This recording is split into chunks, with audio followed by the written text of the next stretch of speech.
Une image à rebours de l'image d'Épinal traditionnellement associée à la Suisse pendant la Seconde Guerre mondiale. Le drapeau est bien là, reconnaissable entre tous avec sa croix, mais les barbelés, les soldats en uniforme, et ce que l'on distingue au loin, une file étirée d'hommes et de femmes comme en arrêt, qui sont-ils ? Qu'attendent-ils ? Un titre d'ouvrage qui contribue à épaissir le mystère. Un dilemme suisse ? Que s'est-il donc passé à Boncourt ? Mais d'abord, où est Boncourt sur la carte ? À la frontière. Ce serait un commencement d'explication. Au dos de l'ouvrage, voici ce qu'on découvre. À l'été 1942, la borne 239 de Boncourt, à la frontière entre la France et la Suisse, devient pour les autorités fédérales la porte du refoulement des indésirables. Le mot est entre guillemets, notamment des Juifs fuyant la barbarie nazie. Une poignée d'habitants de ce village, n'écoutant que leur conscience, facilite leur passage clandestin. Il est temps d'en savoir plus, d'apprendre ce qui s'est passé à Boncourt. Ainsi que le montre cette carte, ce morceau de territoire est cadré principalement sur sa partie nord par des bornes taillées, numérotées, solidement implantées dans la terre et souvent aussi sculptées. Nous avons là 262, 253, 239, au total presque une vingtaine de bornes sur une distance d'à peine 3 kilomètres. Que sait-on de plus sur ces morceaux de pierre ? Certaines donc sont sculptées, certaines nous font remonter loin dans le temps, jusqu'à l'extrême fin du XIVe siècle, mais il y a aussi des bornes bien plus récentes, comme celle-ci. Et puis, sur cette carte, tout autour, on voit aussi les lieux où se sont passés des événements parfois décisifs pour la vie de certains. Chez Bourquenay, chez les Burrus, chez les Jureaux, chez les Quins. Bon, un peu de patience, nous allons bientôt faire un peu plus connaissance. J'ai quitté mon domicile en compagnie de ma femme et de mes 2 enfants le 2 octobre 1942. L'un des 2 enfants dont il est ici question se prénomme Jacques. Nous n'avons pas de photo de Jacques. Toujours est-il que c'est par ces mots que Max commence sa déposition auprès de Xavier Jobin, gendarme d'armée qui l'interroge au poste de Porrentruy. Le nom de Max est Edeman Joosten. On le voit ici avec Betsy, sa femme, et leur fille, Sandra. Max est directeur d'une fabrique de tissus à Almelo, une commune située dans l'est des Pays-Bas, non loin de la frontière allemande. C'est à 735 km de Boncourt. Il va donc falloir parcourir cette distance sans garantie d'y trouver sécurité. 735 km, en pleine guerre. Max poursuit. Nous avons utilisé plusieurs moyens de locomotion lors de notre fuite. Nous sommes allés d'Anvers à Nancy. Et il a fallu payer, beaucoup payer. 10 jours plus tard, il passe de nuit la frontière pour se retrouver à Boncourt, à la ferme des Quins. Nous l'avons vu sur la carte, c'est la borne 246. Pour les réfugiés juifs, la ferme des Quins est l'une des meilleures filières clandestines pour parvenir en Suisse. Nous reparlerons un peu plus loin de cette adresse en évoquant la figure exceptionnelle d'Yvonne Quin.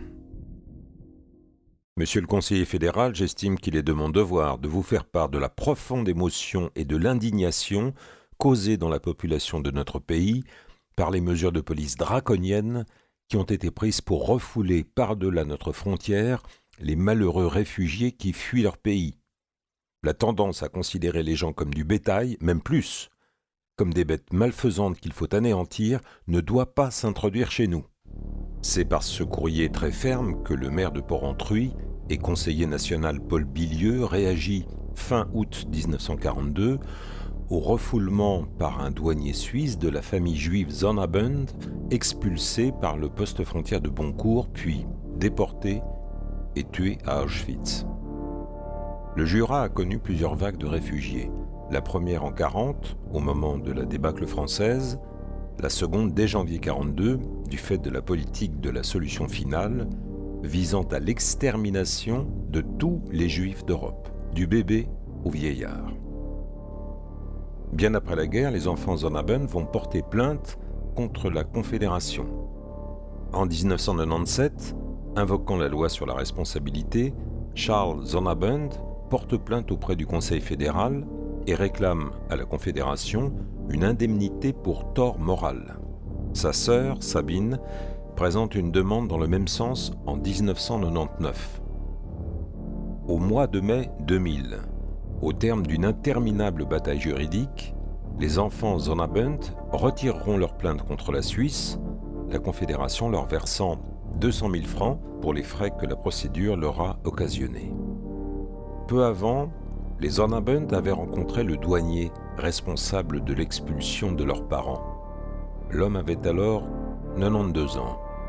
Il refusait toujours de reconnaître avoir eu tort et justifiait la politique suisse de l'époque.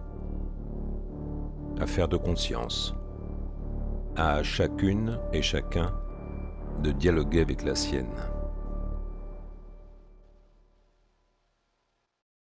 On fait un saut dans le temps. On est à 1 an de la fin de la guerre. Dans des circonstances sur lesquelles nous reviendrons, quelques enfants vont avoir l'extraordinaire privilège, si l'on peut dire, de manger normalement. Qu'est-ce que ça peut bien être que de manger normalement ? En septembre 1944, les Alliés ayant débarqué, les chaînes d'approvisionnement sont interrompues. Les enfants de la région de Belfort et de Franche-Comté, comme leurs familles, sont affamés. Les enfants français sont donc envoyés seuls par leurs parents en Suisse. Ils passent la frontière. Des familles boncourtoises vont se démener pour nourrir ces enfants, malgré que le rationnement touche aussi la Suisse. Il s'agit là du journal de Neuchâtel, donc en territoire protégé, puisque neutre. Il est donc facile d'imaginer ce que, juste là, de l'autre côté de la frontière, manger quotidiennement veut dire. Alors, revenons à notre image, un beau jour de 1944, imaginez un peu des fruits, un goût de sucre dans la bouche, un peu de douceur dans ce monde de brutes. Voici donc l'une de ces familles boncourtoises qui ont fait le boulot. Entendez par là qui ont ouvert aux réfugiés, aidés, accueillis. Ils sont là, posants en 1946, ils ont le sourire, normal, la guerre est finie, mais c'est aussi peut-être le sourire de ceux qui ont fait ce qu'il fallait, quand il le fallait. Des gens ordinaires cependant, comme nous tous, comme vous, comme moi. Des histoires, ils en ont eu à foison. Prenez Jeannette, au premier rang, à gauche. Un beau jour, elle part retourner la luzerne qui a été fauchée quelques jours auparavant. Soudain, que voit-elle ? Un soldat qui surgit de n'importe où, l'attrape et la force à le suivre jusqu'à la Kommandantur. Mais la guerre a changé de visage depuis le débarquement allié sur les plages de Normandie. Les Allemands ont perdu de leur superbe, ils sont nerveux. Une arrestation peut très mal finir. Une fraction de seconde, le doigt sur la gâchette peut commettre l'irréparable. Mais Jeannette ne se laisse pas faire. Obstinée et têtue comme une bourrique, rien ne la fera démordre de son bon droit. Qu'y a-t-il d'écrit sur le papier qu'elle tend à l'officier ? Laissez passer. Un laisser-passer, ça veut dire qu'il faut laisser passer. Et elle va passer. Têtue comme une bourrique. Quant à cette photo de famille, elle provient d'un fond dont il faudra reparler. On revient à l'ouvrage de Philippe Turel, initié par la Fondation Novandie, Boncourt, un dilemme suisse. Un jour d'août 1942, Louis Juraud conduit à la ferme familiale un groupe de réfugiés juifs complètement épuisés, les vêtements déchirés. La famille Juraud se mobilise pour les secourir. La fille de Louis, Marie, relate l'événement dans son journal. Un matin sont arrivés par les champs 23 juifs en provenance de Belgique et de Hollande. Il y avait des couples, des enfants, une dizaine de 10 ou 12 ans, et des personnes âgées.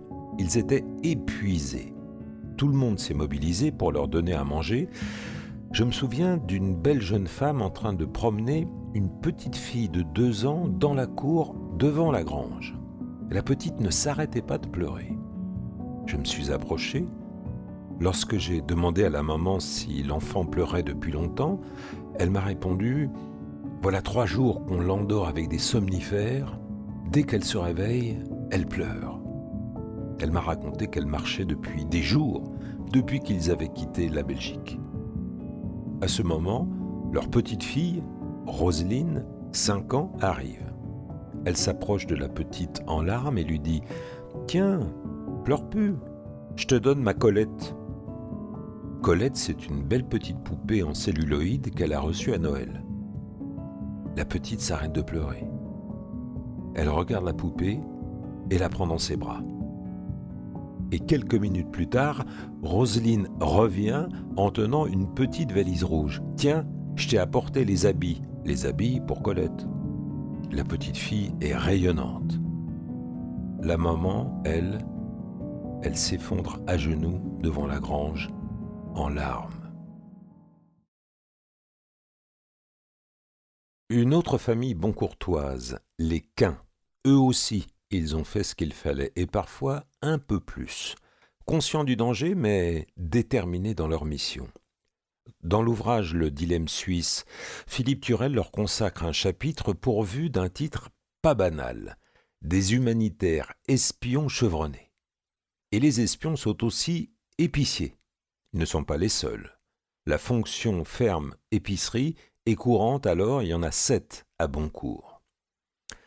Avec les restrictions imposées par les Allemands, se ravitailler est devenu un problème quotidien. La ferme des Quint, à tout juste 50 mètres de la frontière, est idéalement placée. Encore faut-il ne pas se faire prendre. Les douaniers suisses avouent leur impuissance. Des colis passent chaque jour sans qu'ils parviennent à les détecter. D'autre part, tout laisse supposer que de nombreuses lettres franchissent la frontière en même temps que les colis. Pour certains douaniers, aucun doute, les circonstances sont favorables pour pratiquer l'espionnage contre le pays. Maintenant, faisons un peu plus connaissance avec un membre de la famille Quint, Yvonne. Selon Yvonne Quint, si durant la guerre elle a aidé des gens, c'est simplement parce qu'ils en avaient besoin. Jusqu'en 1943, plusieurs dizaines de personnes ont ainsi été hébergées dans sa ferme, à une trentaine de mètres de la borne frontière, au lieu dit en bataillard, au point 3. Ceci en attendant de pouvoir gagner un lieu sûr, d'où ces personnes ne risquaient plus d'être renvoyées. Début décembre 1943, confondue pour avoir aidé 2 réfugiés, Yvonne Quint, alors âgée de 28 ans, a été condamnée à une amende. Comme elle a toujours refusé de payer, la peine a alors été convertie en 2 jours de prison. À partir de là, les autorités ne la lâchent plus d'une semelle. Quelques jours plus tard, elle est prise dans un véritable traquenard tendu par les militaires suisses déguisés en déserteurs allemands. Yvonne Quint a alors fait près de 3 semaines de prison préventive. La sentence prononcée à l'époque sera formellement annulée en 2016, presque 60 ans après les faits.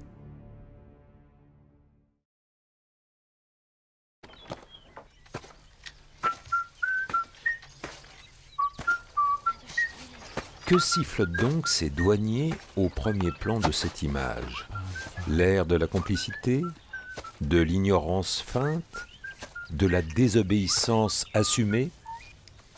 Au fond de l'image, Yvonne semble faire passer des réfugiés dans un verger près de sa ferme.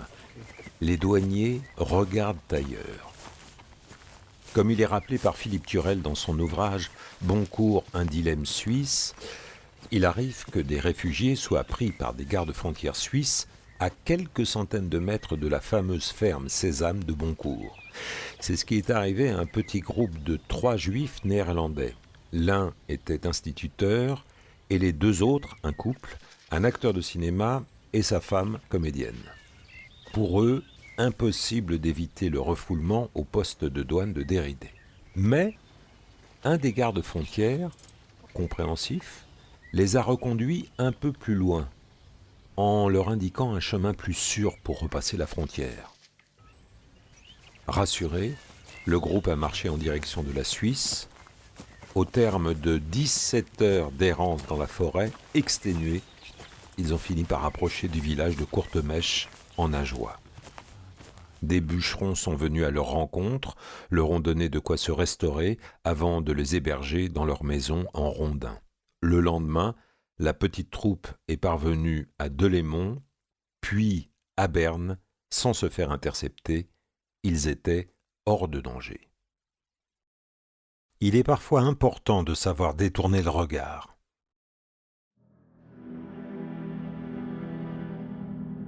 En 1939, lorsque la guerre est déclenchée, François Bourqueney utilise sa couverture de jardinier auprès d'Henri Burrus pour se livrer à une activité d'espionnage.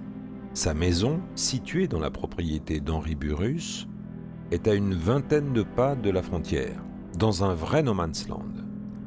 Incorporé dans le bataillon de volontaires, dont une section garde le poste de douane de la localité, remarqué par ses supérieurs, il est alors rattaché au bureau de renseignement de Porrentruy, pour le compte duquel il recueille une foule d'informations. Comme observer le mouvement des troupes allemandes. Ce type de renseignement militaire intéresse le service de renseignement de la brigade frontière 3, placé sous le commandement de l'officier Frédéric Fénoux, dans le civil, directeur de l'école secondaire des jeunes filles de Porrentruy, située à 10 km de Boncourt. Résistants, agents alliés, contrebandiers lui fournissent quantité d'informations.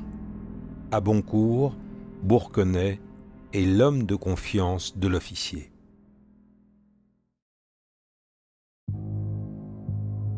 Inscrit sur la liste noire de la Gestapo, sa tête mise à prix, François Bourqueney est dans de sales draps.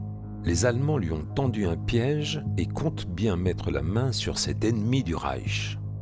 Un enlèvement est mis sur pied. L'idée est de se saisir de Bourqueney chez lui, dans la maison du jardinier qui lui sert de résidence. Un petit escadron est mandaté pour cette mission.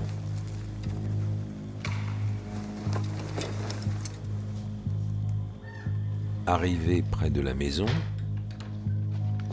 les événements se précipitent. L'officier allemand qui commande l'escadron se jette sur Bourqueney. C'est le début d'une énorme bagarre.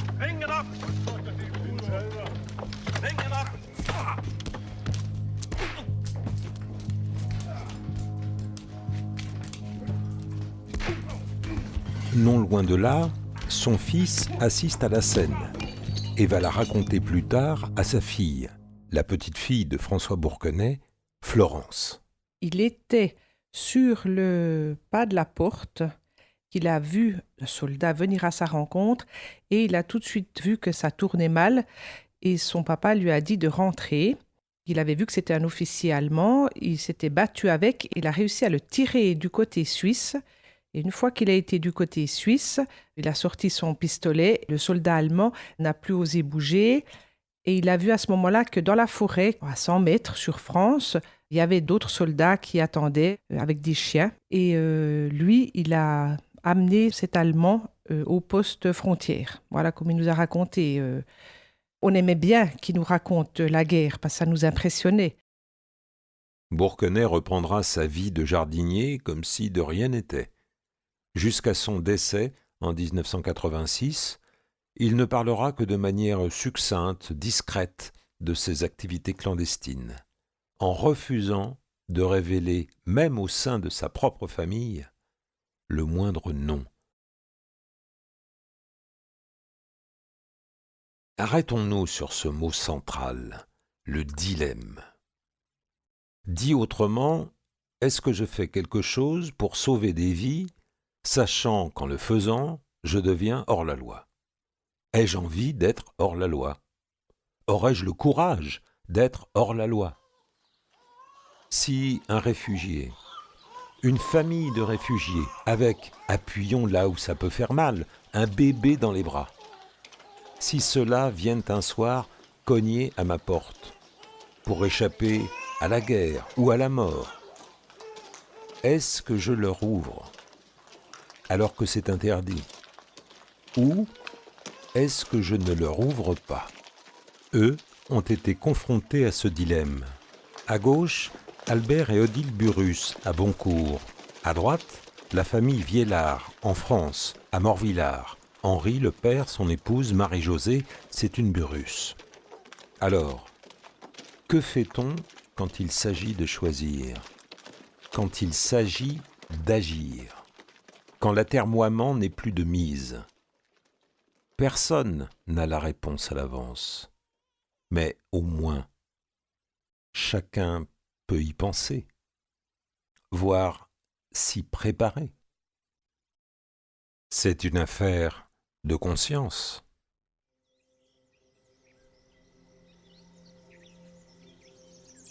Sans doute parce qu'il n'a pas le choix, Stucky, le photographe, s'est placé derrière le barbelé afin d'immortaliser ce groupe d'enfants surveillés par ces hommes en armes.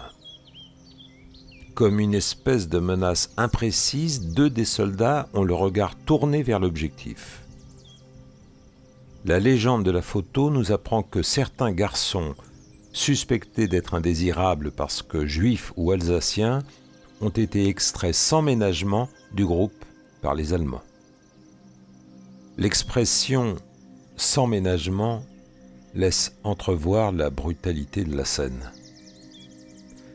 Dans son rapport, le comité jurassien de la Croix-Rouge écrit à propos du transport des enfants: dans certains villages où il était encore possible de trouver des chevaux, les enfants furent amenés en char, mais les routes sont toujours ou minées ou sous le feu des obus, et il arrive que malgré le drapeau blanc à Croix-Rouge qui précède la voiture, et malgré la couverture du cheval qui a la même insigne, les convois sont atteints.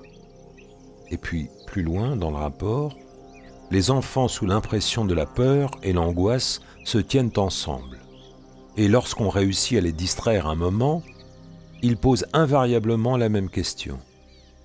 Y a-t-il aussi des avions ici? Est-ce qu'il tombe aussi des obus?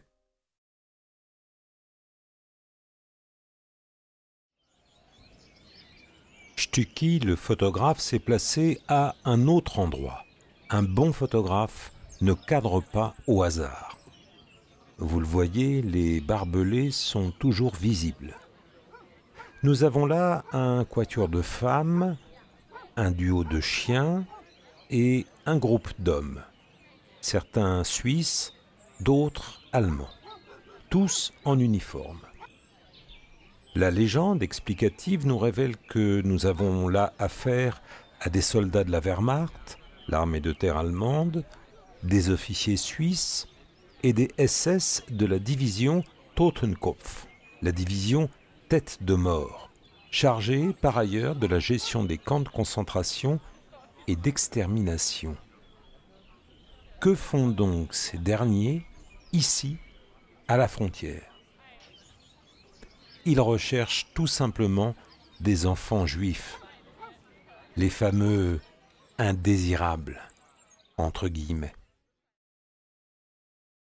Liebe Eidgenossen, die schweren Spannungen, die heute über den Völkern Europas lasten. Avec cette déclaration, Philippe Etter, président de la Confédération en 1939, annonce ceci. Par l'arrêté du Conseil fédéral du 26 septembre 1938, le gouvernement suisse décide d'interdire le passage de la frontière en dehors des routes carrossables. Le 5 septembre 1939 est décrétée l'introduction générale du visa. Puis le 17 octobre sont adoptées les bases de la procédure qui permet dès lors de refouler tout étranger entré illégalement en Suisse, déserteurs et réfugiés politiques exclus.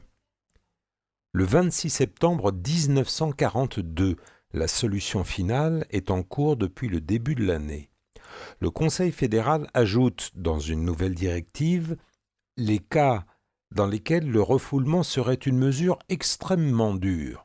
Petit a, les malades, les femmes enceintes. Petit b, les plus de 65 ans. Petit c, les enfants non accompagnés de moins de 16 ans. Là, sur la photo, nous sommes en 1944, à Boncourt. Regardez bien ce petit bonhomme-là, tout à droite. Quel âge peut-il avoir ? 5 ou 6 ans, il doit être né au même moment où le Conseil fédéral a édicté ces mesures, ces petits A, petits B, petits C. À quoi tient sa survie ? À une lettre de l'alphabet ?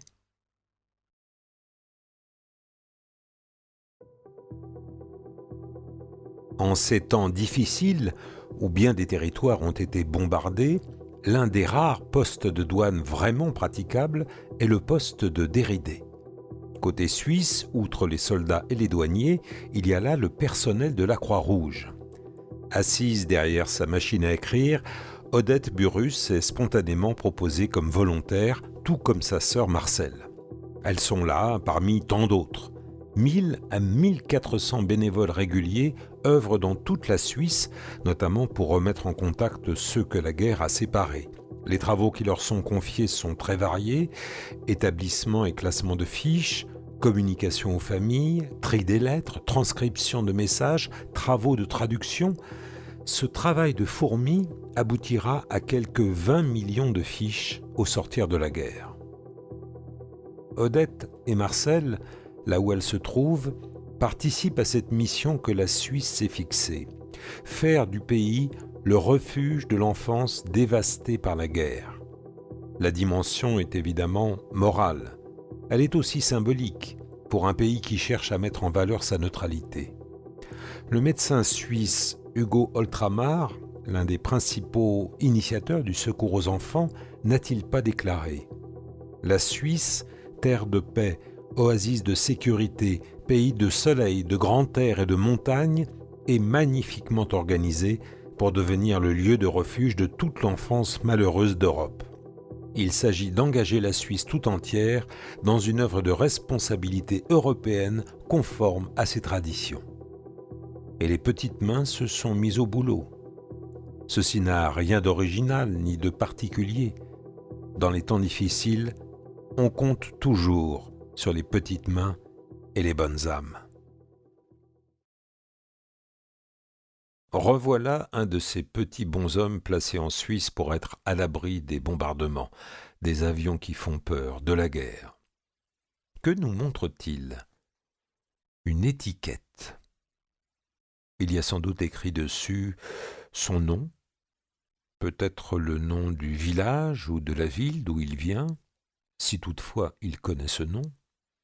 Il y a peut-être aussi le nom de ses frères, de ses sœurs, mais peut-être aussi est-il tout seul, loin de sa famille. Il n'a pas l'air triste, et pourtant il sort d'un moment pas très agréable, la visite sanitaire. Il faut savoir si oui ou non il est en bonne santé. Il a l'air, alors que la plupart étaient malades, souffraient de carences alimentaires. C'est un drôle de sentiment qu'auront toute leur vie ces enfants échappés de la guerre et réfugiés en Suisse. Ceux qui y ont vécu de beaux moments, il y en eut pour qui ce fut dur et pénible, contraint entre autres de travailler.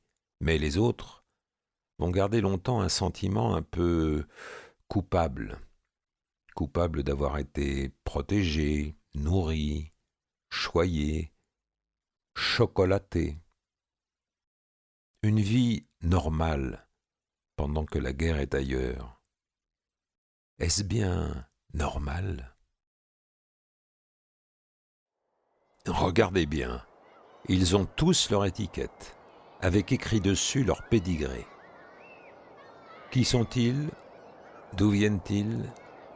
Ils viennent de la guerre. On ouvre le livre Boncourt, un dilemme suisse initié par la Fondation Novandi. On lit et on relit le titre du chapitre, c'est à ne pas croire. 13 500 enfants français réfugiés de guerre traversent la frontière à Boncourt. 13 500. Là, précisément là où nous sommes en train de regarder, à cet endroit-là. Sur la photo, combien y en a-t-il de visibles ? Peut-être une quinzaine. Imaginez, 13 500. Pas en un jour, bien sûr, mais tout de même.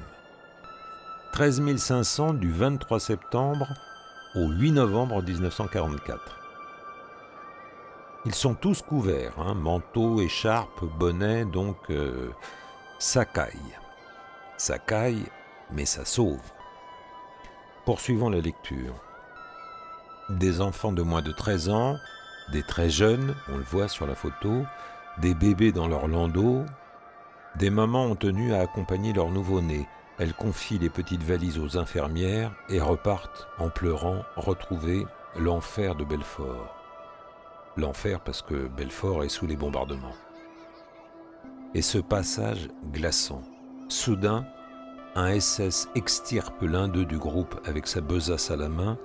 Son voyage s'arrête là, le temps d'une vérification complète de son identité à la commandanture. Un court instant de stupeur et d'indignation parmi les infirmières, vite étouffé. Il ne faut pas mettre le dispositif en danger, d'autant que la presse des armées a fait le déplacement. Un caméraman allemand, plusieurs photographes suisses immortalisent les différentes scènes de l'arrivée des enfants en Suisse. L'enjeu est de taille dans cette guerre des images. Ce que nous regardons en ce moment, c'est tout à la fois un sauvetage et une propagande. Le remède et le poison, ensemble, comme inséparables. Les petits Français vont revenir chez eux. Enfin, s'ils peuvent. Pour certains, ils n'ont plus de maison.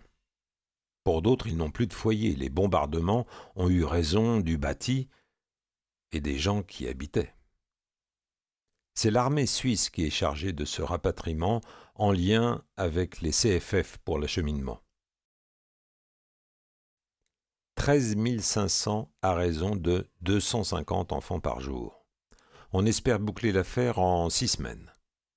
Le premier convoi part le jeudi 1er février 1945 et pendant 2 mois, on va mobiliser les trains venant de partout en Suisse en ajustant les horaires d'arrivée. Un immense travail d'organisation et de synchronisation. Là, ils arrivent à Boncourt. La France n'est plus très loin, juste de l'autre côté. Au milieu des enfants ados et plus petits, il y a des adultes. Ce sont des volontaires de la Croix-Rouge française et les Samaritaines, et puis évidemment les familles boncourtoises qu'on retrouve une fois encore à pied d'œuvre. Les Jureau, les prêtres, les Burrus, personne ne compte son temps. Lisons l'ouvrage de Philippe Turel. L'appel d'une volontaire de la Croix-Rouge française fige les enfants dans un respectueux garde-à-vous à l'annonce de leur nom. Les listes reçoivent les coups de tampon du chef de la douane avant que la nombreuse troupe monte dans les autobus. Franchissant la frontière matérialisée au sol par de grands aplats avec la croix blanche sur fond rouge, les enfants se séparent de leur bienveillante accompagnatrice. Le moment est chargé d'émotions. Chacun sent bien que la parenthèse de ce séjour en Suisse se referme avec le claquement des portières. Il y a des sourires, des mains qui s'agitent derrière les vitres, avant le vrai départ. Les gaz des pots d'échappement, tourbillons de poussière.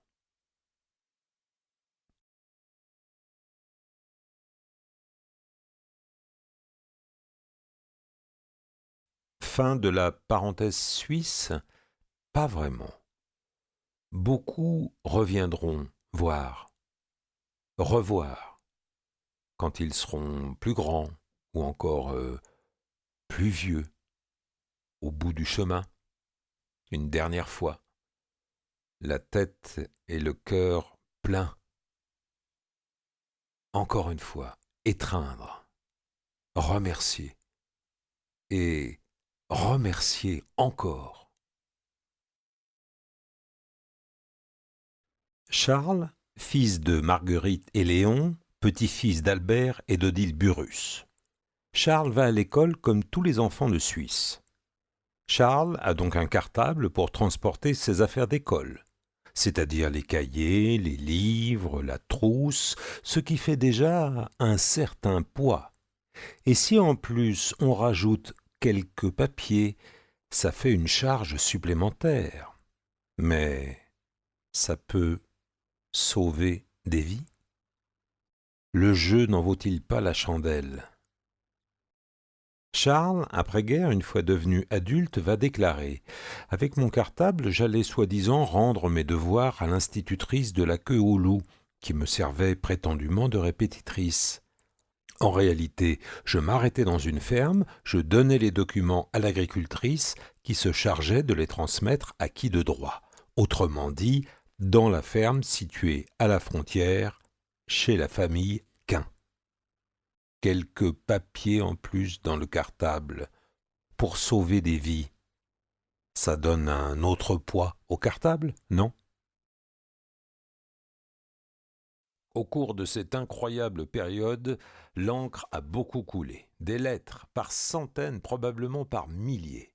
Les parents français qui écrivent aux parents suisses, les parents suisses qui leur répondent, les enfants qui écrivent aux parents qui écrivent aux enfants, puis au milieu, les bénévoles qui recopient les courriers. Il faut laisser une trace, garder vivantes ces interrelations humaines, car l'histoire, c'est aussi ça. La trace de chacun de nous. La troisième a une chance incroyable. Elle est allée vivre dans un cirque, chez Knie. Et la quatrième est d'une formidable perspicacité. Je suis chez des gens très riches, aussitôt que nous avons quelque chose, hop, tout de suite chez le médecin ou chez le dentiste. Car toujours les riches ont peur de mourir trop tôt. Quelle observatrice, cette Simone. Et il y en a d'autres, il y a tous les styles. Le style tragique à la Jean-Pierre. Je vous écris cette lettre, mais je ne sais pas si vous la lirez parce que vous êtes peut-être tué. Le style chagrineux à la Janine. Ma chère maman, tu me dis que je suis mieux ici. Eh bien non, non et non, car, mon Dieu, la séparation, c'est quelque chose de vraiment dur. On a beau être bien, ce n'est pas à la maison. Et puis le style pragmatique à la Robert. On mange tous les dimanches de la crème au chocolat. Et à Noël, qu'est-ce qu'on va se mettre dans le lampion ? Ici les émetteurs nationaux suisses de Beromünster, Soton et Monteceneri. Vous allez entendre une déclaration du président de la Confédération suisse. Chers confédérés, les cloches ont annoncé que les hostilités avaient cessé en Europe. Les souffrances indicibles des peuples qui ont été entraînés dans la guerre approchent de leur fin. Nos premières pensées sont pour tous ceux qui, après des années d'asservissement et de misère, ont retrouvé la liberté.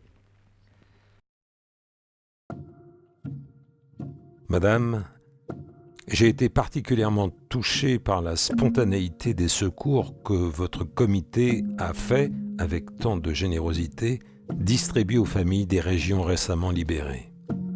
Les misères de ces populations durement éprouvées par la guerre ont été considérablement adoucies par vos dons et votre charité délicate. Soyez-en remerciés en mon nom personnel et au nom de ceux qui vous doivent tant. Veuillez agréer, je vous prie, madame, l'expression de mes très respectueux hommages.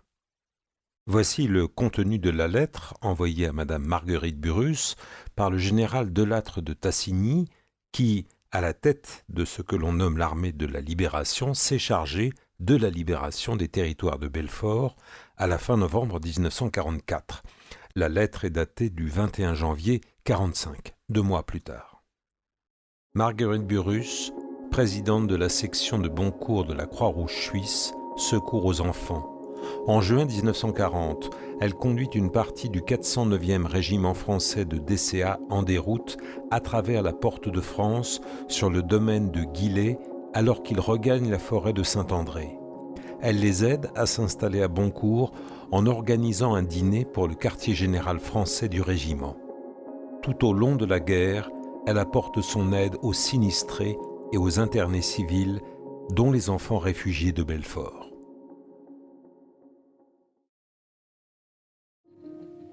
Voici ce que Philippe Turel, l'auteur du livre Boncourt, un dilemme suisse, racontait à la journaliste Kathleen Brossy dans le journal La Joie au début de l'année 2023. J'ai réalisé des recherches sur Boncourt dans le cadre de mes ouvrages sur la saga des Burrus, mais également au cours de mon projet de création d'itinéraires de découverte du patrimoine de la commune. J'ai découvert, notamment chez certaines familles, des documents inédits. Je suis parti de la famille Jurot, qui possédait des archives pour la plupart inconnues qui n'avaient jamais été publiées. Ces documents relataient l'accueil d'une famille des Pays-Bas, notamment d'une jeune fille, Betty Duvin, une des protagonistes de mon ouvrage. Elle et une amie ont fui Amsterdam en 1942 et ont tenté d'arriver en Suisse en passant par le Jura, et sont arrivées à Boncourt. J'ai retrouvé sa photo et son nom dans ses archives familiales, mais également un élément extrêmement important, le fait qu'elle ait planté un arbre à Jérusalem pour remercier ses bienfaiteurs. La mise en œuvre de la solution finale par les nazis a débuté en 1942. Dès lors, les Juifs ont été confrontés à une situation intenable, à un choix vital, se cacher ou fuir dans les pays neutres. Beaucoup ont tenté de se réfugier en Suisse. Mais, pour leur plus grand malheur, le pays a adopté des mesures restrictives pour les réfugiés qui n'ont plus eu la possibilité d'entrer sur le territoire helvétique sans visa, alors qu'il était impossible de s'en procurer un. Les réfugiés juifs ont fait face au refoulement. Soit ils ont été directement remis aux Allemands, soit ils devaient repasser la frontière d'où ils étaient venus, souvent la nuit, avec des enfants. Les familles de Boncourt, face à ces refoulements, ont été saisies d'un dilemme. Certains n'ont pas hésité à faire parler leur conscience. Ces familles ont déployé une aide spontanée, fraternelle. Certaines, comme les Juraux, ont accueilli ces réfugiés de manière clandestine et sont ainsi devenus hors la loi. Ils ont risqué la prison. Les ordinateurs sont inutiles, ils ne savent que donner des réponses, disait Picasso. Ce livre, Boncourt, un dilemme suisse, portant sur la période 1942-1944, permet de poser des questions essentielles et intemporelles, éclairées par le récit d'initiatives privées remarquables dans leur contexte historique. Il célèbre notamment la mémoire de femmes aux actions inspirantes et courageuses. Par l'hommage rendu à 4 familles de Boncourt, qui se sont illustrées par leur courage et leur dévouement dans ce village frontière du canton du Jura durant la Seconde Guerre mondiale, la Fondation Nevendie et son président Régis Burrus ont voulu mettre en avant les dilemmes auxquels certaines personnes ont dû faire face lors de l'arrivée de réfugiés. À nous tous de nous demander « Et moi ? Qu'aurais-je fait à leur place ? Quels enseignements j'en retire pour ma vie ? Pourrais-je, à mon tour, entreprendre des actions bénévoles et courageuses pour autrui ? Avec la guerre en Ukraine et toutes celles pouvant à l'avenir se déclencher, ces questions restent plus que jamais d'actualité.